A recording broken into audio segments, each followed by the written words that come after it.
Hello guys, അപ്പോൾ ഒരു evening വ്ളോഗായിട്ടായിട്ട് വന്നേക്കണം. Duty കഴിഞ്ഞ് വന്നതിന് ശേഷമുള്ള കുറച്ച് കാര്യങ്ങളൊക്കെ ഉണ്ട് കാണിക്കണത്. അപ്പോൾ വിശപ്പിൻ്റെ വിളിയായിട്ടാണ് വന്ന് കയറണത്. പിള്ളേർ ഞാൻ വന്ന് നോക്കിയിരിക്കുകയായിരിക്കും എന്താ വിശപ്പിനുള്ളതെന്ന് ചോദിച്ചിട്ട്.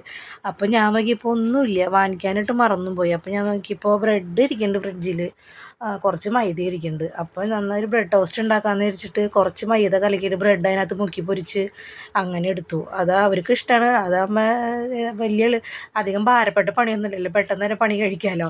പിന്നെ നോക്കിയപ്പോൾ വാഷ് ബേസിൽ രാവിലത്തെ പാത്രങ്ങളൊക്കെ ഉണ്ട്. പിന്നെ ഇപ്പം ഉണ്ടാക്കിയ ആ പാത്രങ്ങൾ അതൊക്കെ ഉണ്ടായിരുന്നു. അങ്ങനെ ചായ പിള്ളേർക്ക് കൊടുത്ത് ബ്രെഡ് ടോസ്റ്റൊക്കെ കഴിച്ചു കൂട്ടാം. അപ്പോൾ പിന്നെ ആ പാത്രങ്ങളൊക്കെ ഒന്ന് കഴുകിയൊക്കെ ഒന്ന് എടുത്ത് വെക്കട്ടെ. പാത്രം കഴുകാൻ എനിക്ക് ഭയങ്കര മടിയാണ്. ആ പാത്രം കഴുകണ മെഷീനൊക്കെ ഉണ്ടായിരുന്നെങ്കിൽ എന്തൊരു സുഖമായിരുന്നു. ഉണ്ട്, പക്ഷേ നമുക്കൊന്ന് അഫോർഡ് ചെയ്യാൻ പറ്റാത്ത ഒരു സാധനമാണ്. അതൊന്നും ഇപ്പോൾ അതിൻ്റെ ആവശ്യമില്ല. അപ്പം ഞാൻ തന്നെ മെഷീൻ പാത്രം കഴുകാനായിട്ട് ഇത് കഴുകിയിട്ടും തീരണില്ലല്ലോ ദൈവമേ എന്നാണ് ഞാൻ പ്രാർത്ഥിക്കണേ. അപ്പോൾ പിന്നെ നോക്കിയപ്പോൾ ബാഗിൽ നിന്ന് ഒരു ഉച്ചയ്ക്ക് ഫുഡ് കൊണ്ടായിട്ടുള്ള പാത്രങ്ങളൊക്കെ ഞാൻ എടുത്തു. അതൊക്കെ ഒന്ന് കഴുകി കമത്തി വയ്ക്കട്ടെ കേട്ടോ. അപ്പോൾ അതവിടെ നിന്ന് വെള്ളം വാഴട്ടെ. പിന്നെ വേറെ കാര്യങ്ങളൊക്കെ ചെയ്യാനുണ്ട്. അത് കഴിഞ്ഞപ്പോൾ കുറച്ച് നേരം കഴിഞ്ഞ് പിന്നെ ഇരുന്നതിന് ശേഷമായിട്ട് പിന്നെ പിള്ളേർ സ്പെഗറ്റി ഉണ്ടാക്കി കൊടുക്കാൻ പറഞ്ഞു.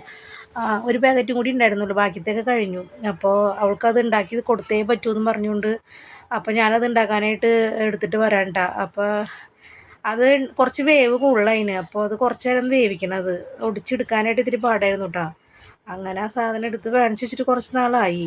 അനിയത്തി വന്നപ്പോൾ കൊന്നതാണ്. അപ്പോൾ അതെടുത്ത് നമുക്കതൊന്ന് നന്നായിട്ട് കഴുകണം. കഴുകിയിട്ട് വേണം അതിൻ്റെ ഇത് കളയാനായിട്ട്.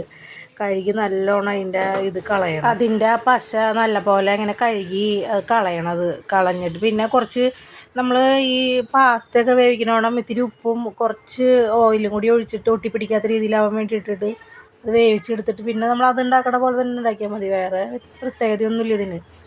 അങ്ങനെ അതൊക്കെ ഉണ്ടാക്കി കൊടുത്തിട്ട് ഡുണ്ടുവിനായിട്ട് ആദ്യം കൊടുത്തത്. ഡുണ്ടു അത് കഴിച്ചു. അത് കഴിഞ്ഞ് പിന്നെ കുളിയും കാര്യങ്ങളൊക്കെ കഴിഞ്ഞ് വന്നിരുന്നു. പ്രയർ ടൈമാണ് കേട്ടോ. അപ്പോൾ 8 മണിയാകുമ്പോൾ സന്ധ്യാപ്രാർത്ഥന എത്തിക്കണ്. അപ്പോൾ ഡുണ്ടു എത്തിക്കണമൊന്നുമില്ല, ഞാൻ മാത്രം തന്നെ ഇരുന്ന് എത്തിക്കണേ. അപ്പോൾ അത്രയുള്ളൊരു കുഞ്ഞു വീഡിയോ.